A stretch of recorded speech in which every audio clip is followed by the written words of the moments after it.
በስመ አብ ወወልድ ወመንፈስ ቅዱስ አሐዱ አምላክ አሜን። እንደምን ዋላችሁ? እንደምን ሰነበታችሁ? ምሕረቱ ብዙ የሚሆን በቸርነቱ የዚህ ሰዓት ሰው ያለን የሰራዊት አምላክ እግዚአብሔር ስሙ የተመሰገነ ይሁን። በእግዚአብሔር ቸርነት የትምህርታችን ርዕስ ምክር ለወጣቶች የሚል ነው። መጽሐፈ መክብብ ምዕራፍ 12 ቁጥር 1 ላይ ያለውን የእግዚአብሔር ቃል በጸሎት መንፈስ ሆነን እናነባለን። የጭንቀት ቀን ሳይመጣ በጉብዝና ወራት ፈጣሪህን አስብ። ደስ አያሰኙም የምትላቸውም ዓመታት ሳይደርሱ ፀሐይና ብርሃን ጨረቃና ከዋክብትም ሳይጨልሙ ደመናትም ከዝናብ በኋላ ሳይመለሱ ሁሉን የምትይዝ ሁሉን የምትገዛ የዓለማት ፈጣሪ የፍጥረታት ሁሉ ጌታ መንበርህ የማይናወጽ ስልጣንህ እልፈት የሌለበት ሁሉን ስታዝ የሚያምጽብህ ሁሉን ስትቆጣ ይግባኝ የሚጠይቅብህ የሌለ እግዚአብሔር በእውነት እናመሰግንሃለን። አንተ ከፍ ካሉት በላይ ከፍ ያልክነ፣ አንተ ከከበሩት በላይ የከበርክነ፣ አንተ ከተቀደሱት በላይ ቅዱስነ፣ አንተ ስማቸው ከገነነ በላይ ዝነኛ ነህ። እንዳንተ ባለመናወጥ፣ እንዳንተ በጽናት፣ እንዳንተ ማለፍን ድል በመንሳት የኖረ የሚኖር ማንም የለም። ስለ ሕያውነትህ እናመሰግንሃለን። ተወዳጅ እግዚአብሔር ሆይ የባሪያዎችህን በደል ኃጢአት ሁሉ ስለ ስምህ ይቅር በል። የሰው ልጆችን ከእንስሳ ስላነሱበት ከአራዊት ስለከፉበት ነገር ሁሉ አቤቱ ይቅርታና ምሕረት እንድታደርግ እንማጸንሃለን። ሁሉን የምትይዝ መጋቢያችን እግዚአብሔር በስጋና በነፍስ እንዳንተ የሚንከባከበን አስቦ የሚሰጠን ቀኖቹን ሳንደርስባቸው ከብዙ ዘመናት በፊት አይቶልን የሚያሰናዳልን ማንም የለም። በእውነት እናመሰግንሃለን። በዚህ ምድር ላይ ስለሰጠህን ስለ ወላጆቻችን ስላሳደጉን ለእኛ በጎ ስላሰቡ የእግዚአብሔርን ቃል ስለነገሩን ወደ መንፈሳዊና ወደ ዘላለማዊ ሕይወት ስለመሩን ወገኖቻችን እናመሰግንሃለን። በምድር ላይ ስላለች ቅድስት ቤተ ክርስቲያን ስለ አባቶች ስለ አገልጋዮች እናመሰግንሃለን።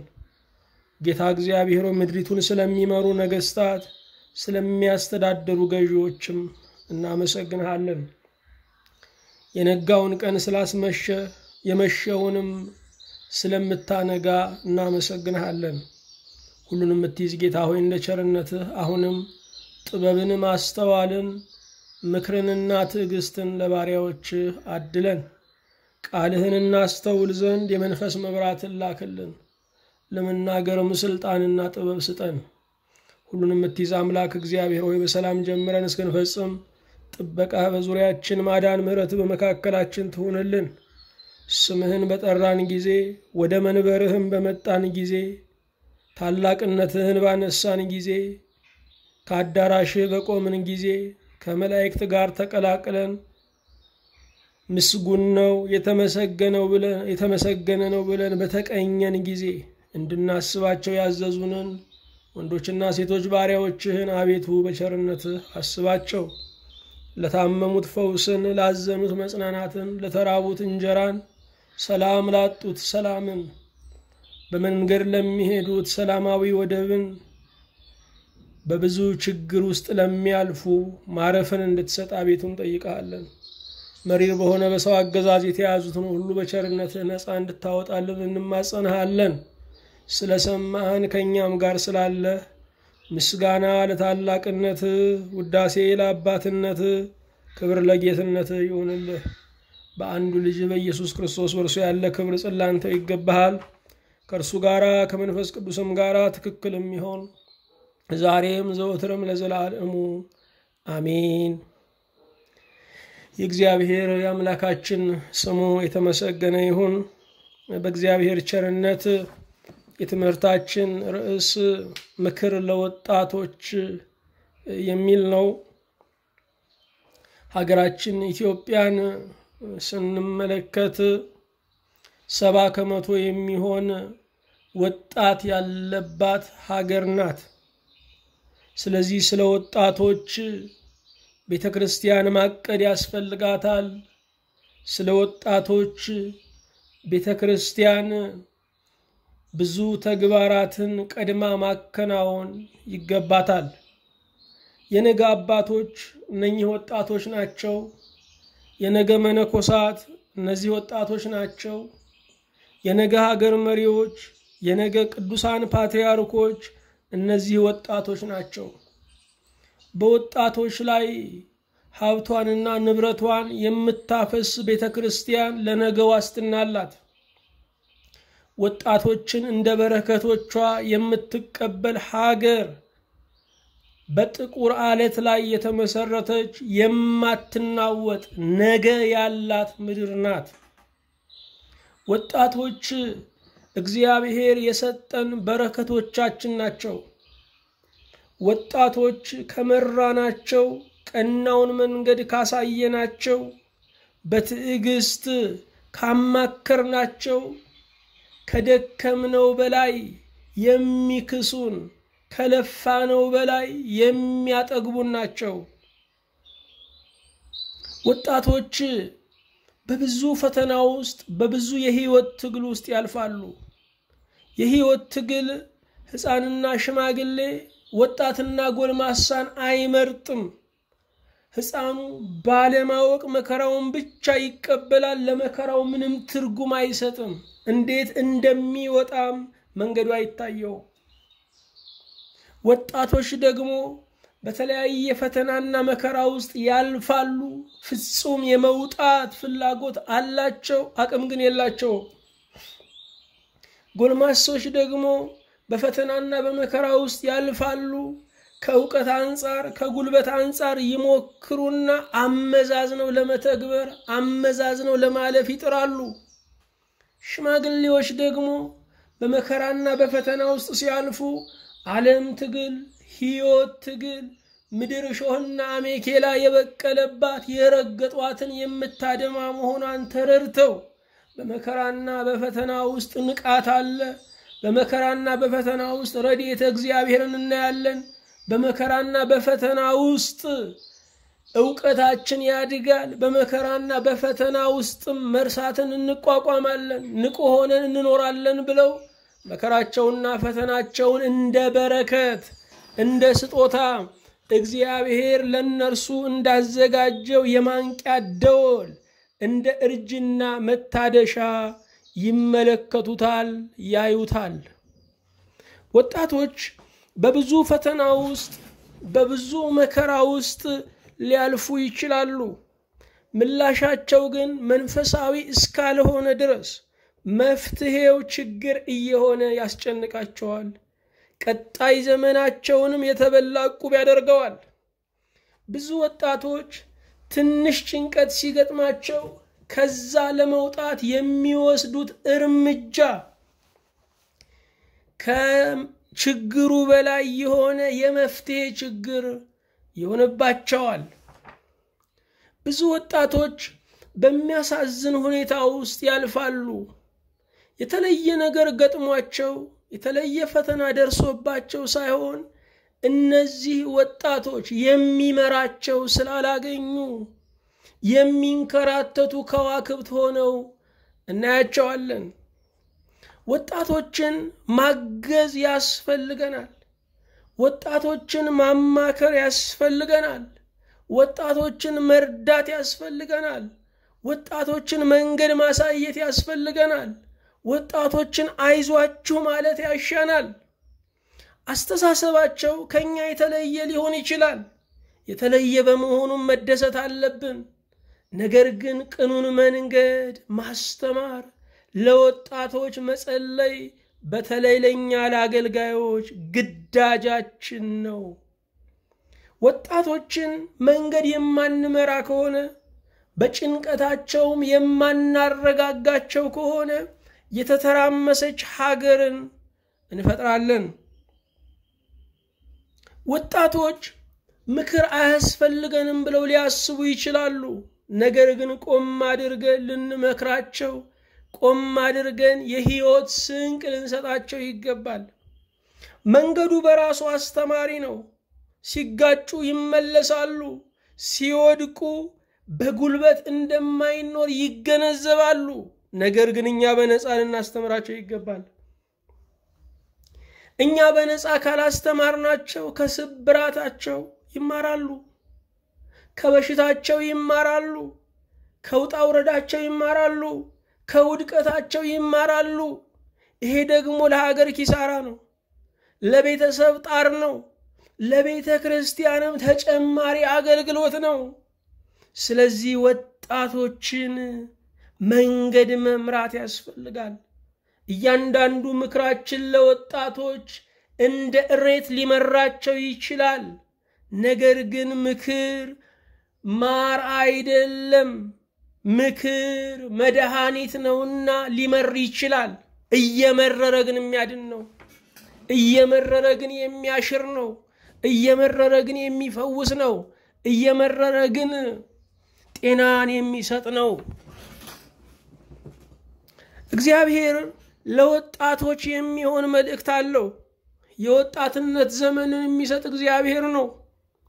በዕድሜ ላይ ሁለተኛው እርከን ወጣትነት ነው። ከሕፃንነትና ከልጅነት ስንወጣ የምናገኘው ወጣትነትን ነው። ወጣትነት የተዋበ ጊዜ ነው። ምክር ለወጣቶች የሚለውን ነው በዚህ ቀን የምናየው። እግዚአብሔር ያግዘን። ወጣትነት እሳታዊ ወቅት ነው። ወጣትነት እሳታዊ ወቅት በመሆኑ ግለት አለው፣ ኃይል አለው። በተገቢው መንገድ ካልተቆጣጠርነው የሚጠፋ ነው፣ የሚያጠፋ ነው። እሳት ንብረትን ሲበላ ምህረት የለው። የ50 ዓመት ልፋትን በአንድ ሰዓት ውስጥ ያጠናቅቀዋል። የሚደንቀው ነገር ሰው ቢበላ በቃኝ ይላል፣ እሳት ግን በቃኝ አይልም። ትልቁን እያሳነሰ ግዙፉን እየዋጠ እንደገና ለመጨመር ነው የሚፈልገው። የእሳት ሆድ አይሞላም። ስለዚህ እሳት አጥፊ ሲሆን ኃያል ነው። እሳት መጠቀሚያ ሲሆን ማብሰያ ነው። እሳት መጠቀሚያ ሲሆን መብራት ነው። እሳት መጠቀሚያ ሲሆን ኃይል ነው። ወጣቶች እሳት ናቸው። ካልያዝናቸው ያጠፉናል። ከተቆጣጠርናቸውና በመርህ ውስጥ በእግዚአብሔር ቃል ውስጥ ካቀፍናቸው ግን እጅግ ይጠቅሙናል። ያለ እሳት መኖር አይቻልም። ያለ ወጣቶችም መኖር አይቻልም። አዎ ወጣትነት እሳታዊ ወቅት ነው። ወጣትነት እሳታዊ ዕድሜ ነው። ወጣትነት ከእውቀት ጉልበትን ያስቀድማል። እግዚአብሔር አምላክ አእምሮን ኃይል አድርጎ ሰጥቶናል። ጉልበት የሚመልሳቸው ጥያቄዎች ትንሽ ናቸው። ጉልበት ደግሞ ይደክማል፣ ዕውቀት ግን አይደክምም። ስለዚህ ዕውቀት ካለን ብዙ ነገሮችን በትንሽ ጉልበት መጠቀም እንችላለን። ወጣትነት ግን ከዕውቀት ጉልበትን ይመርጣል። ይህ ብቻ አይደለም፣ ከማስተዋል ስሜትን ይመርጣል። ማስተዋል ከትላንትም ከነገም እያዩ መወሰን ነው። ማስተዋል አይቶ መርገጥ እንጂ ረግጦ ማየት አይደለም። ወጣትነት ግን ከማስተዋል ለስሜት ያደላል፣ ለሞቅታው ያደላል፣ ለተሰማው ነገር ያደላል። ወጣትነት ከትዕግስት አሁንነትን ይመርጣል። ትዕግስት ጠብቅ ነው የሚለው። ትዕግስት ለሁሉም ጊዜ አለው ይላል። ትዕግስት የመብሰል ዕድሜን፣ ትዕግስት የመከናወን ጊዜን ይጠብቃል። ወጣትነት ግን ከትዕግስት አሁንነትን አሁን ካልሆነ ተስፋ የተሰጠኝ ነገር አሁን ካልሆነ በትዕግስት ውስጥ ጉዳዩ ይበስላል፣ ተቀባዩም ሰው ይበስላል። እግዚአብሔር በትዕግስት ውስጥ ጉዳዩን እያበሰለልን የበሰለውን ነገር ደግሞ ለመሸከም እንድንችል እኛን እያጠነከረን መሆኑን መረዳት ያስፈልጋል። ወጣትነት ከጸሎት ግብታዊነትን የሚያስቀድም ነው። ይህንን በጴጥሮስ እንዳየነው ነው። ጴጥሮስ ዕድሜው ሽማግሌ ቢሆንም ልቡ ወጣት ነበረ። እንደ ወጣት የሚያስብ እንደ ወጣት የሚኖር ነበረ። መንፈስ ቅዱስ እስኪለውጠው ድረስ፣ መንፈስ ቅዱስ እስኪቀይረው ድረስ ጴጥሮስ ለመጸለይ ተኛ፣ ሰይፍ ለመምዘዝ ነቃ። ከመጸለይና ሰይፍ ከመምዘዝ የትኛው ነው ከባዱ ስንል በመንፈሳዊ ውጊያ ውስጥ መጸለይ ብርቱ ነገር ነው፣ ብርቱ ትግልም አለው። ጴጥሮስ ቢጸልይ ኖሮ ጆሮ ቆራጭ ደም አፍሳሽ አይሆንም ነበር። ጴጥሮስ ቢጸልይ ኖሮ ለክህደት አይዳረግም ነበር።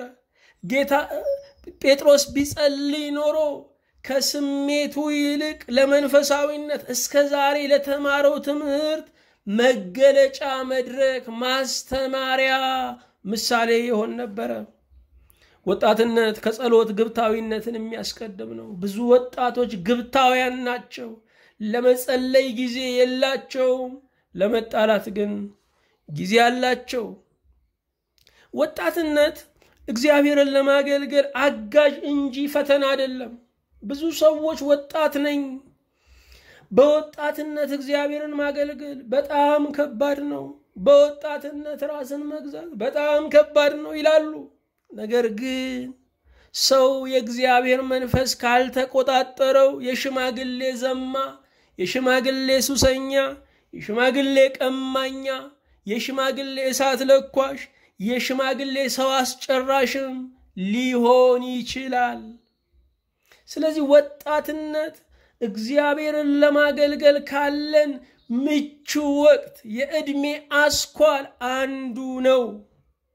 ብዙዎች ሽምግልናቸውን ለእግዚአብሔር መድበዋል፣ ወጣትነታቸውን ለዓለም።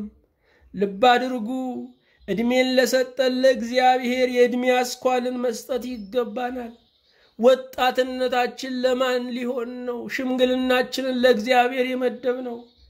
ከልጅነት እስከ ዕውቀት፣ ከሕፃንነት እስከ ሽበት ዕድሜያችን ለእግዚአብሔር ሊሆን ይገባዋል።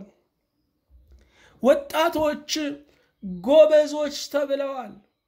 ወጣቶች ቢሰሩ የሚያምርባቸው፣ ቢማሩ የሚያምርባቸው፣ ቢያቅዱ የሚያምርባቸው፣ ቢሮጡ የሚያምርባቸው፣ እግዚአብሔርን ቢያገለግሉ የሚያምርባቸው፣ ቢወስኑ የሚያምርባቸው፣ ቢዘምቱ የሚያምርባቸው፣ ቢበሉ የሚያምርባቸው። ወጣትነት ለብዙ ነገሮች ውበት የሚሰጥ ነው። ስለዚህ ይህንን ውብ ጊዜ መጠቀም ያስፈልጋል። እንኳን ወጣት አይደለም እንስሳ እንኳ የሚያምረው በወጣትነት ዘመኑ በለጋነት ዘመኑ ነው። ስለዚህ ወጣትነት በራሱ ያለ ቅብ ውበት ነው። ወጣትነት በራሱ ያለ ተጨማሪ ነገር ቁንጅና ነው። በወጣትነት ብዙ መልካም ነገሮችን ማከናወን ይቻላል። ወጣትነትን ወጣቱ በጣም ያምነዋል፣ ሽማግሌዎች ደግሞ ይጠራጠሩታል። ስለዚህ ሽማግሌዎች የሚጠራጠሩትን ወጣቱ ደግሞ እጅግ የሚያምነውን ወጣትነትን ማነጽ ይገባናል። እምነቱን በጣም በወጣትነቱ ላይ ሲያደርግ ወጣቱን መምከር፣ ወጣቱን ሲጠራጠር ሽማግሌውን መምከር። ይሄ የህንጸት ህግ የመደጋገፍ መርህ ነው። ለወጣትነት የተሰጡ ክፉ ትርጉሞች አሉ። በወጣትነት ሁሉም ነገር ትክክል ነው የሚል ትርጉም አለ። በወጣትነት ግን ሁሉም ነገር ትክክል አይደለም። ትክክል የሚሆን ትክክል የሆነ ብቻ ነው። የእግዚአብሔር ቃል መሰረት፣ የእውነት መሰረት፣ የህይወት መሰረት ያለው ነገር ብቻ ነው። ወጣቶች ብዙ ጊዜ ቦምብ በደረቴ አበርዳለሁ፣ ጥይት በደረቴ አበርዳለሁ ብሎ የሚያስቡ ናቸው። ከሞት ትምህርት የለም እንጂ ወጣቶች ሁሉ ጊዜ ሕይወታቸውን ለሞት ነው የሚያዘጋጁት። በመነጋገር፣ በመወያየት፣ በመታገስ ጊዜ በመስጠት ያለውን ድል ወጣቶች አያውቁም። ሕይወት ምን መሆኑ ገና ስላልገባቸው ሕይወትን ለማጨለም በጣም ንቁ ናቸው። ደርሰው የሚመለሱ ይመስላቸዋል። ሞተው እንደገና የሚወለዱ ይመስላቸዋል። ስለዚህ ወጣቶች ለብዙ ነገር ሴት ሲያፈቅሩም ወንድ ሲያፈቅሩም ሲከዱም የመደቡት ነገር ሕይወታቸውን ነው። ይሄ አለመብሰል ነው። ይሄ አለማወቅ ነው። ወጣትነትን ሁሉ ይፈልገዋል። ወጣትነትን እግዚአብሔር አምላክ ይፈልገዋል። ሊከብርበት፣ ሊገለጥበት፣ በጎ ነገር ሊሰራበት፣ ሊያከናውንበት እግዚአብሔር ወጣትነትን ይፈልገዋል። ሰይጣንም ደግሞ ወጣትነትን ይፈልገዋል። የወጣትነት አበባን ለማርገፍ፣ ከፍሬ ለማስቀረት፣ ተስፋ ለሚያደርጉን ሁሉ ረሃብ እንድንሆን ለማድረግ ወጣትነትን ሰይጣን ይፈልገዋል። ወጣትነትን መንግስት ይፈልገዋል። ወታደር የሚሆን ወጣት ነው። ፖሊስ የሚሆን ወጣት ነው። የመንግስት ሰራተኛ የሚሆን ወጣት ነው። ወጣትን መንግስት ይፈልገዋል። መንግስት መፈለግ ብቻ ሳይሆን ይሰጋዋልም። በእውነት አስተውለን ስናየው ወታደር የሚደራጀው፣ ፖሊስ የሚደራጀው በዋናነት ለአጥፊ ወጣቶች ነው። ወጣቶችን ታሳቢ ያደረጉ ስልጠናዎች ይከናወናሉ። ስለዚህ ወጣትነት ጥጋብ ብቻ ሳይሆን ስጋትም እንደሆነ እንረዳለን። ይሄ ብቻ አይደለም። ወጣትነትን ቤተክርስቲያንም ትፈልገዋለች። ቤተክርስቲያን ዲያቆናት ትፈልጋለች። ቀሳውስት ትፈልጋለች። ነገ ጳጳሳት የሚሆኑ እጩዎችን ከወጣቶች ትፈልጋለች። አገልጋዮችን፣ ዘማሪያንን ከወጣቶች ትፈልጋለች። ቤተክርስቲያን ሁሉንም የዕድሜ ክልል የምታፈቅርና የምትፈልግ ናት። ወጣትነትን ደግሞ በበለጠ ትሻዋለች።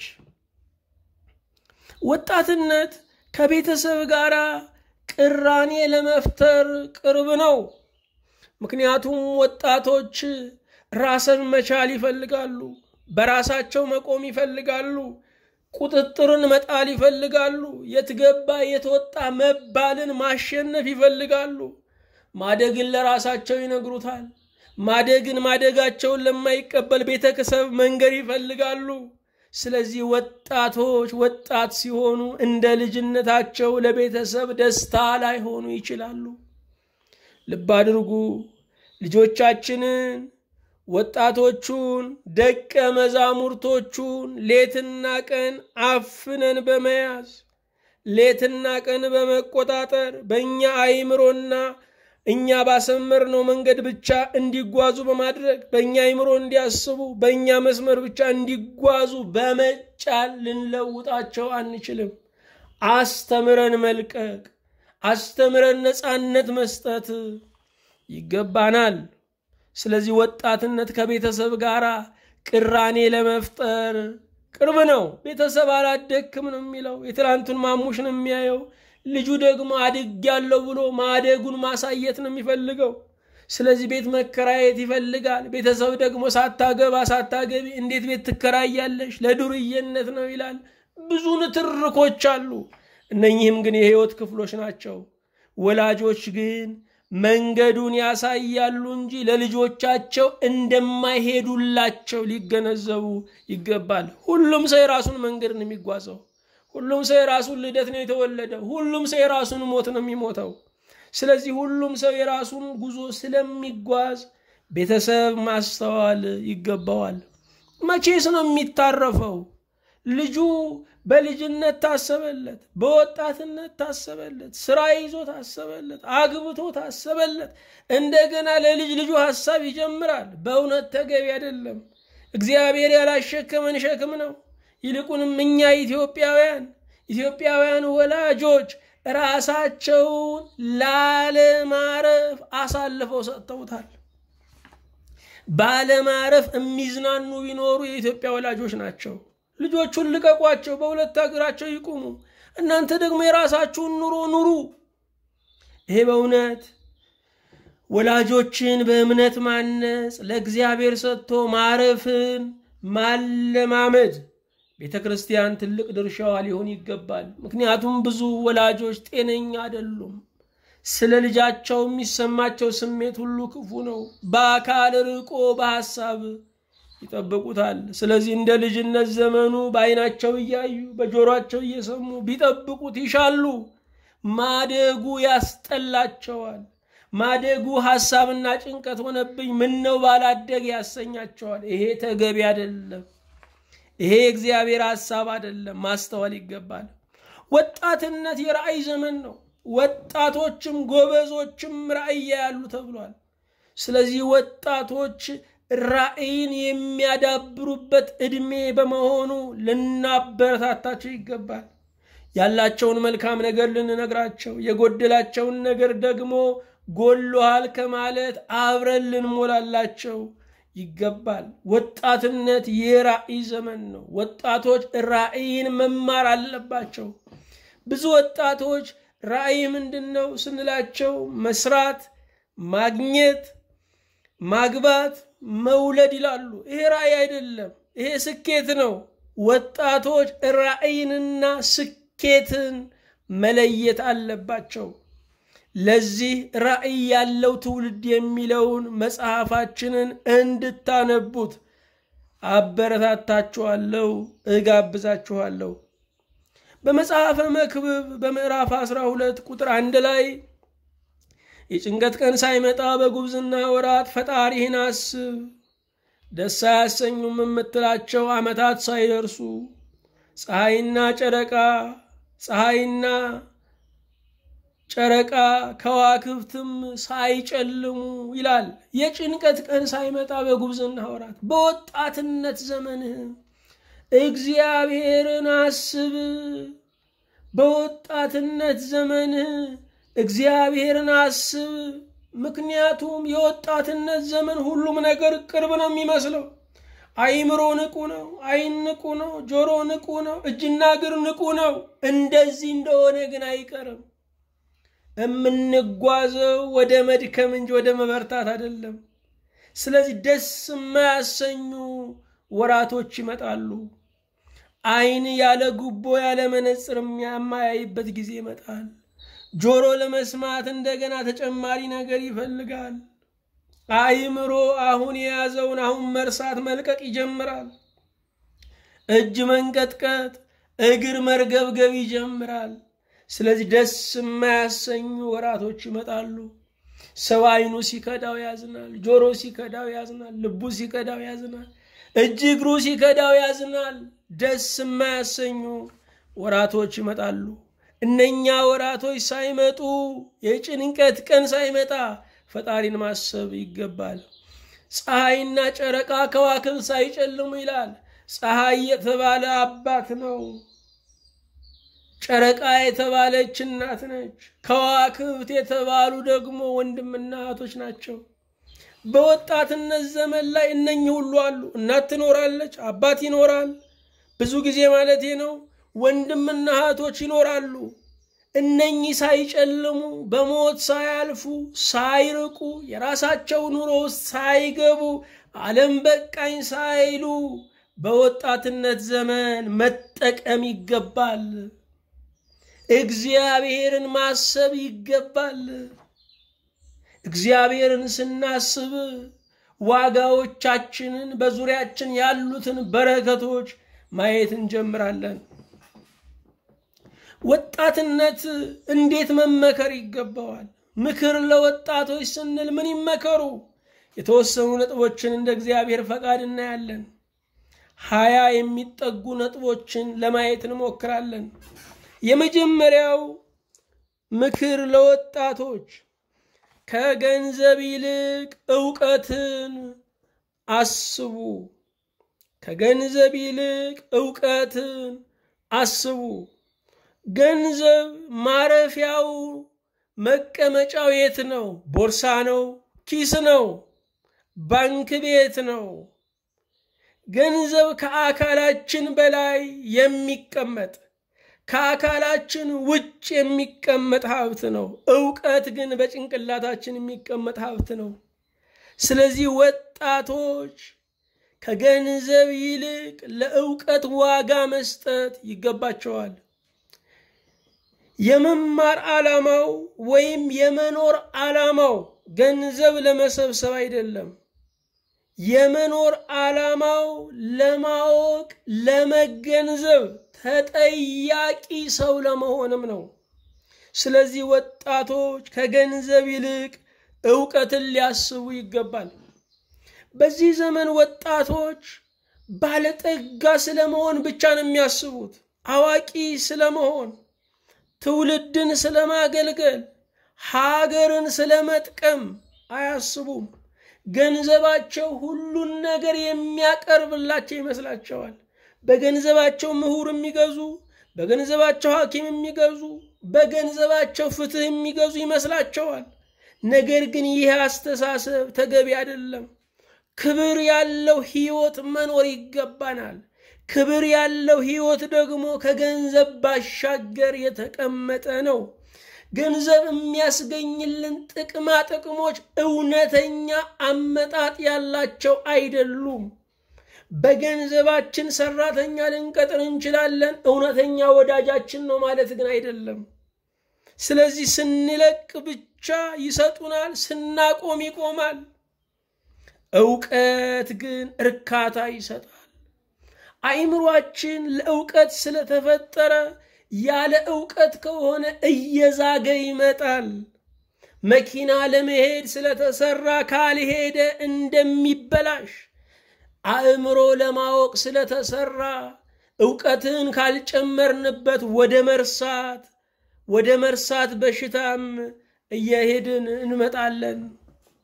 ሁለተኛ ምክር ለወጣቶች፣ ሁለንተናዊ ዝግጅት አድርጉ። ሁለንተናዊ ዝግጅት አካላዊ ነው። ስለዚህ በቂ የሆነ አካላዊ ጥንካሬ ያስፈልጋል። ለዚህ ደግሞ እንቅስቃሴ ማድረግ፣ ስፖርት መስራት፣ እርምጃዎችን መራመድ ይገባል። ዘመኑን ስንመለከተው አእምሮ ብዙ ጫና ያለበት፣ በአእምሮ ብቻ ስራዎች የሚሰሩበት፣ ጣታችንን ብቻ ያው ሙሉ ጣት አይደለም፣ የጣታችንን የጥፍር ቦታውን ብቻ በመጠቀም ሰዎች ስራ ላይ ተጠምደው ይውላሉ። ስለዚህም ስራ ከአካላዊነት እየወጣ ስለሆነ በቂ የሆኑ የአካል እንቅስቃሴዎች ያስፈልጋሉ። አጥንታችን እንቅስቃሴ ከሌለው እየሟሟ እየሳሳን የሚመጣው፣ ሰውነታችን እንቅስቃሴ ከሌለው ለተለያየ በሽታ እየተዳረገን የሚመጣው። ስለዚህ ወጣቶች ረጅም ዘመን በደስታ ለመኖር ሲያስቡ አካላዊ ጥንካሬን መጠበቅ ይገባቸዋል። ይሄ ብቻ አይደለም፣ የዕውቀት ዝግጅት ያስፈልጋቸዋል።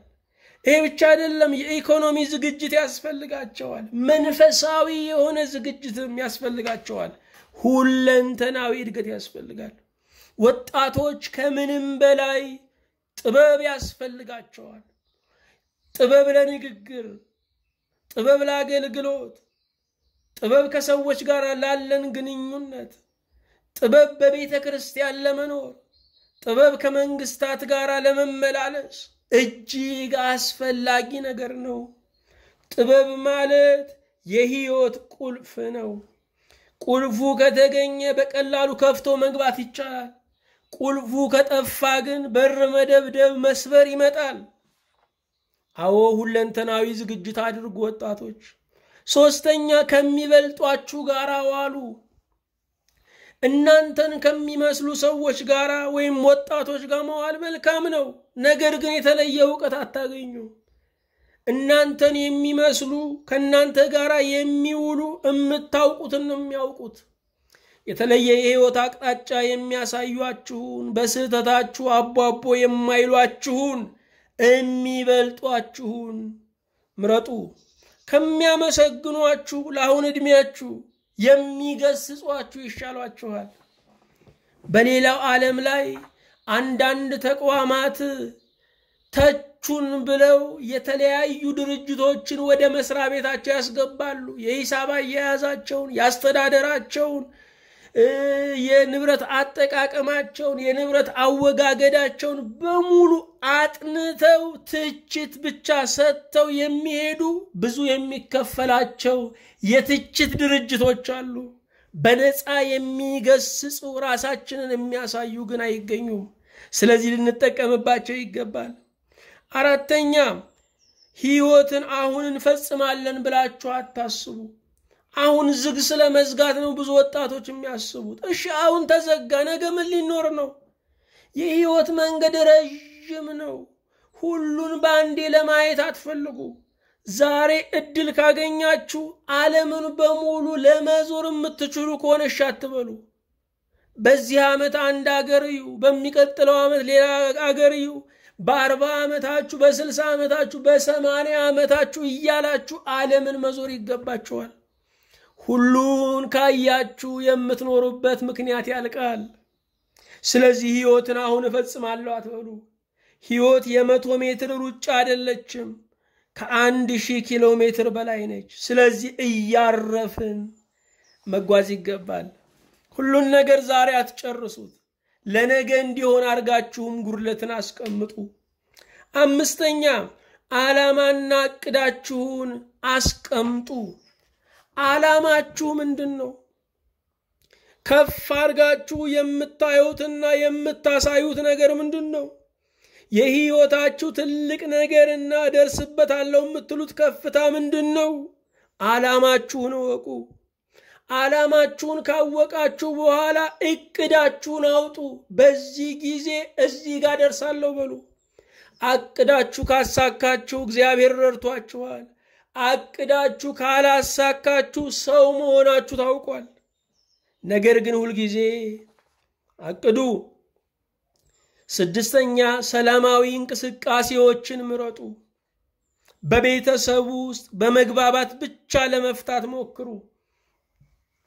አሁን ወጣትነቱ ጉልበታችሁ ጠንከር ሲል በኃይል አስፈጽማለሁ ብላችሁ አትነሱ።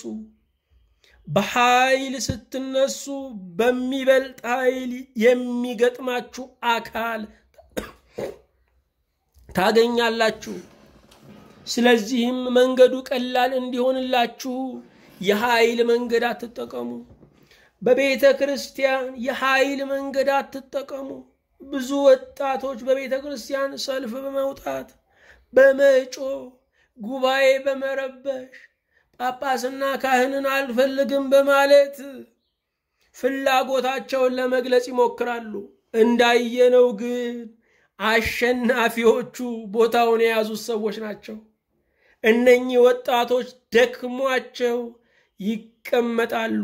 እርግማን ይዘው ነጋቸውን አበላሽተው ለዘራቸው የሚሆን እርግማን ይዘው ይመለሳሉ። በሀገር ደረጃም ወጣቶች ኃይልን መጠቀም አይገባቸውም። መንግስት እሳት ጎርሶ የሚኖረው መንግስት ሰራዊት የሚያደራጀው ከሱ የበለጠውን ኃይለኛ ለማንበርከክ ነው። ስለዚህ ኃይል ስትጠቀሙ ጠላት ታበዛላችሁ። አዎ ወጣቶች ሰላማዊ እንቅስቃሴዎችን ምረጡ። ሰባተኛ በፈተና አትደናገሩ። ፈተና የመኖር ውጤት ነው፣ የመማር ውጤት ነው። አቅማችሁን የምትመዝኑበት ነው፣ ትዕግስትን የምታዳብሩበት ነው፣ ዝግጁ ሆናችሁ የምትኖሩበት ነው፣ መዘናጋትን የምታስቀሩበት ነው። ፈተና ብሎ የሚያረጋጋ ነገር ላይኖር ይችላል። ያጠናነው ፈተና እንኳን ፈራዋለን። ፈተና ስሙ እንኳን የሚረብሽ ነው። ነገር ግን ወጣቶች ኃይል እግዚአብሔር ስለሆነ ረድኤተ እግዚአብሔርም ከእናንተ ጋር ስለሆነ በፈተና አትደናገሩ። ያደከማችሁ ተራራ አንድ ቀን ለከፍታ ይሆናል። ተራራ ስትወጡት ያደክማል፣ ስትጨርሱት ግን ራሳችሁን ከፍ ያለ ቦታ ላይ ያስቀምጣችኋል። ስምንተኛ ማጣትንና ማግኘትን ታገሱ። ብዙ ወጣቶች ማጣትን አይታገሱም። ይረበሻሉ፣ ይበሳጫሉ፣ ይናደዳሉ፣ እንቅልፍ ያጣሉ፣ በቤተሰባቸው ላይ ያጉረመርማሉ፣ ሀገራቸውን ይጠላሉ። ነገር ግን ማጣትም የህይወት ክፍል ነው። ስለዚህ ወጣቶች ማጣታችሁን ታገሱት። ሲያገኙ ደግሞ የሚታጣ አይመስላቸው። ሲያጡ የሚገኝ፣ ሲያገኙ የሚታጣ የማይመስላቸው ብዙ ወጣቶች አሉ። ከሁሉ በላይ ወጣቶች ጥጋባችሁን ታገሱት። ጥጋባችሁን ካልታገሳችሁት የሚጥላችሁ ሲኦል እሳት ውስጥ ነው። ዘጠነኛ ከሱስና ከዝሙት ራቁ። እግዚአብሔር አምላክ በሰጠን ተፈጥሮ ውስጥ ለደስታና ለመረጋጋት የሚሆኑ ነገሮች አሉ። ሱስን ስትጠቀሙ በተፈጥሮ የምታገኙትን ነገር በሱሱ ማግኘት ስለምትጀምሩ ተፈጥሮ ማቆም ይጀምራል። ተፈጥሮ ካቆመ በኋላ በነፃ የምታገኙትን በሽተኛ በሚያደርግ፣ ነጭናጫ በሚያደርግ፣ ሐዘንተኛ በሚያደርግ፣ ወራዳ በሚያገኝ ሱስ ለማግኘት ትሞክራላችሁ። የሚመስል ነገር እንጂ እውነተኛ ነገር ስለማታገኙ ሁል ጊዜ በማይፈጸም ሙከራ ውስጥ ትኖራላችሁ። ስለዚህ ወጣቶች ከሱስ መራቅ አለባችሁ። ሕይወት ዘመናችሁ በሙሉ እስረኛ የሚያደርጋችሁ ሱስ ነው።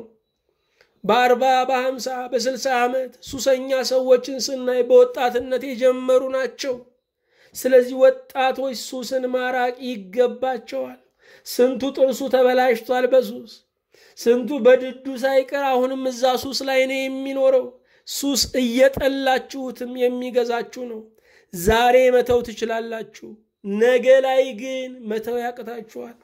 ስለዚህ ሱስን ማራቅ፣ ዝሙትንም ማራቅ ይገባል። ዝሙት ዕውቀትን ያባክናል። አእምሮን ዕውቀት እንዳይዝ ያደርገዋል። ዝሙት ቅልብልብ ያደርጋል። ዝሙት ሴቶችን እንደ እህት ሳይሆን እንደ ፈቃደ ሥጋ ዕቃ እንድንመለከት ያደርጋል። ዝሙት ያዋርዳል፣ የከበረውን ሰው ዝቅ ያደርጋል። ብዙ ታላላቅ ሰዎች ብዙ ጊዜ በአደባባይ የሚዋረዱት በዝሙት ነው። በአንድ ቀን ስህተት ስማቸው ሲጠራ ሲለኩ፣ በዛ ሲለኩ ይኖራሉ። ስለዚህ ወጣቶች ዝሙትን ማራቅ ይገባል። በወጣትነት ዘመናቸው ይወልዳሉ፣ ይክዳሉ። እስከ ሕይወት መጨረሻቸው ጤናማ ትዳር ይዘው እንኳን ሲበጠበጡ ይኖራሉ። ልጁ ካሁን መጣ የሚል ስጋት አለ። ወንዶች ሲሞቱ ብዙ ጊዜ እየተለቀሰ አካባቢውን ነው የሚቃኙት። ሚስቶች ብዙ ጊዜ ደግሞ አንድ ልጅ እንዳይመጣብኝ፣ ደግሞም የልጅ እናት ነኝ ብላ አንዷ እንዳትመጣብኝ እያሉ እየተሸበሩ ነው የሚያለቅሱላችሁ። ስለዚህ ዝሙትን ማራቅ ይገባል። ነገን ሰላማዊ የምናደርገው ከሱስና ከዝሙት ስንርቅ ነው። 10ኛ አቋራጭ መንገድ አትጠቀሙ። እግዚአብሔር የፈቀደውን የእውነት መንገድን ቢረዝምም በሱ ላይ ተራመዱ። አቋራጭ መንገዶች ዋጋ ያስከፍላሉ። ብዙ ድሪቶ ሲጠቅሙ ሲሰፉ የሚኖሩ ሰዎች አቋራጭ መንገድን የመረጡ ሰዎች ናቸው። አቋራጭ መንገድ ለዘላለም አይደረስበትም። የሚያደርሰው የእውነቱ የትክክሉ መንገድ ነው። ከመንግስት ጋር ቁማር አትጫወቱ። ከማህበረሰብ ጋር የውሸት መንገድ አትምረጡ። ቀጥ ያለውን ህጋዊና የሚፈቀደውን መንገድ ብቻ እሱን ተጠቀሙ። ለምን ስንል ውሸት ዋጋ ስለሚያስከፍል። 11ኛ ሕይወት ረጅም ሩጫ መሆኗን እወቁ። የምትጓዙት እስከ እርጅና ብቻ እንዳይመስላችሁ፣ እስክትሞቱ ነው። እስክትሞቱ አዲስ ትምህርት አለ። እስክትሞቱ ድረስ የማታውቁት ነገር አለ። እስክትሞቱ ድረስ ዕውቀት ሕይወት ይቀጥላል። ስለዚህ ሕይወት ረጅም ርቀት መሆኗን ተገንዘቡ እንጂ ሁሉ ዛሬ ይሁን አትበሉ። ሁሉ ዛሬ ልሁንላችሁ ቢላችሁም እምቢ በሉ። ብዙ ብልህ የሆኑ ሽማግሌዎች፣ ብዙ ብልህ የሆኑ አባቶች ምቹ ቦታ ላይ ሲያስቀምጧቸው አሁን የመጦሪያ የማረፊያ ጊዜያችሁ ነው ሲሏቸው እምቢ ብለው ይጠፋሉ። ለምን ሲባሉ በምቾት ልትገሉኝ ነው ወይ ይላሉ። እድሜን የሚያረዝመው ነገር ገና መኖር ሲኖር ነው። ገና የምንኖር ከሆነ እድሜ ይረዝማል። እንደ ጨረሰ ሰው ተኝተን የምንውል ከሆነ፣ ተቀምጠን የምንውል ከሆነ፣ እማንንቀሳቀስ ከሆነ ሞትን መንገድ አጋምሰን እየተቀበልነው ነው። 12ኛ ባለመሳካቶች ተስፋ አትቁረጡ። የዚህ ነገር አለመሳካት የሁሉም ነገር አለመሳካት አይደለም። የዚህ ነገር አለመሆን የሁሉም ነገር አለመሆን አይደለም። ወጣቶች ከዜሮ ድምር መውጣት ያስፈልጋቸዋል። ስለዚህ ያልተሳኩ ነገሮችን ለተጨማሪ ሙከራ እንደ እድል እንደ ማነቃቂያ ተጠቀሙባቸው። 13ኛ በመንገዳችሁ ሁሉ እግዚአብሔርን አስቡ። እግዚአብሔርን በሁሉ ነገር ውስጥ ለማየት ሞክሩ። በአበባው ውስጥ፣ በዛፉ ውስጥ፣ በአዕዋፋት ውስጥ፣ በድሆች ውስጥ፣ በባለጠጎች ውስጥ፣ በመንግስታት ውስጥ፣ በዳኞች ውስጥ እግዚአብሔርን ለማየት ሞክሩ። ዳኛውን ስታዩ ለካ የፍርድ ቤት ቀጠሮ ያስፈራል። ዳኛ ምንም ልጅ ቢሆን ለካ ግርማዊ ነው። ከሁሉ በላይ የሚሆን የምጽአት ቀጠሮማ እንዴት ያስፈራ! ከሁሉ በላይ የሚሆን ዳኛው እግዚአብሔርማ እንዴት ያስፈራ! እያላችሁ በምታዩት በምትሰሙት ነገር ሁሉ እግዚአብሔርን አስቡ። 14ኛ የአካል ክፍሎቻችሁ ሳይደክሙ ተጠቀሙ። ዓይን ይደክማል። አይሁዳውያን ዓይናቸው ሳይደክም የእግዚአብሔርን ቃል በጣም ያነባሉ፣ በቃል ይይዛሉ። ምክንያቱም ዓይኔ የደከመ ቀን በቃሌ ያስኩትን እደግመዋለሁ ብለው ያስባሉ። እኛም አካሎቻችን ሳይደክሙ መጠቀም ይገባናል። ብዙ የመጽሐፍ ቅዱስ ክፍሎችን፣ ብዙ ጸሎቶችን በቃል መያዝ ይገባናል። ወጣቶች በዚህ ነገር ንቁ ሁኑ። 15ኛ የትዳርና የድንግልና ሕይወታችሁን ወስኑ። በትዳር ሕይወት ነው የምትቀጥሉት ወይስ በድንግልናና በምንኩስና ወይም በብቸኝነት ነው የምትቀጥሉት? ይህንን ነገር መወሰን ያስፈልጋችኋል። እንደ ጥሪያችሁ መሰለፍ፣ እንደ ፍላጎታችሁ መሰለፍ፣ ኃይላችሁንም ለመረጣችሁት ነገር ማዋል ይገባል። ውሳኔ ያስፈልጋል። በትዳር የምትኖሩ ከሆነ የሚያስፈልጉ ነገሮች አሉ። ይህንን ከመምህራኖቻችሁ ጠይቁ። በድንግልናዊ ሕይወት መኖር፣ በብቸኝነት መኖር የምትፈልጉ ከሆነ ለዘላንነትና ለምቾት ያለ ጠያቂ እንዝላል ሆኖ ለመኖር ሳይሆን የራሱ ዓላማ አለው፣ የራሱ ግብ አለው፣ የራሱ ተግባር አለው። ይህንንም ከመምህራኖቻችሁ ጠይቁ። 16ኛ ውሸትን አስወግዱ። ውሸት የሰውን ክብር የሚያቀል ነው። ዛሬ የዋሻችሁት ሰው ይቅርታ ልትጠይቁት ትችላላችሁ፣ ነገ ግን አያምናችሁም። ውሸት ማለት እያለን እንደ ሞተ ሰው የምንቆጠርበት ነው። ስለዚህ ወጣቶች ውሸትን ማስወገድ ይገባቸዋል። ታማኝ ካልሆናችሁ ይህች ዓለም ታስቸግራችኋለች። ምክንያቱም ስማችሁ ዓለምን ዞሮ ይመጣል። እዚህ ጋር ነው ያታለልኩት እዛ ጋር ኖራለሁ አትበሉ። ስማችሁ ከእግራችሁ ይፈጥናል። ስም ክንፍ አለው። እናንተ ተቀምጣችሁ ዓለምን ይዞራል። ውሸትን አስወግዱ። 17ኛ ቀጠሮ አክብሩ። የቀጠራችሁ የጋበዛችሁ ሰው አክባሪያችሁ ነው። ያከበራችሁን ሰው አክብሩ። በቀጠሮ ብቻ መዝነው የሚጥሏችሁ ትልልቅ ሰዎች አሉ። ደግሞ የምትጠቀሙት ከሚበልጧችሁ ሰዎች ነው። በእውቀትም ከሚበልጡ፣ በእድሜ ከሚበልጡ፣ በስልጣንና በገንዘብ ከሚበልጧችሁ ነው የምትጠቀሙት። ስለዚህ ቀጠሮን አክብሩ። 18ኛ ጓደኛችሁን ምረጡ። የሰው ብቻ አይደለም፣ የምታነቡትን መጽሐፍ ምረጡ። ወደ ክፉ ነገር የሚመራ ከሆነ አቁሙ። እምታዩትን ፊልም አቁሙ። ወደ ክፉ ነገር የሚመራ ከሆነ ዛሬ ወስኑ። ምክንያቱም ያ ነገር እንጀራ አይሆንም፣ ያ ነገር ሕይወት አይሆንም። ስለዚህ ጓደኛችሁን መምረጥ ያስፈልጋል። እናንተ የምትመስሉት ጓደኛ ያደረጋችሁትን ነገር ነው። 19ኛ ጊዜያችሁን ተጠቀሙ።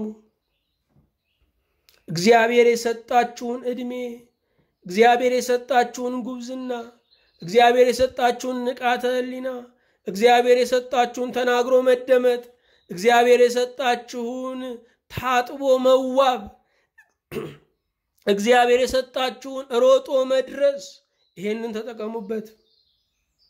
ግንኙነታችሁንም ከሰው ጋር ያላችሁን ማህበራዊ ግንኙነትን መልካም አድርጉት።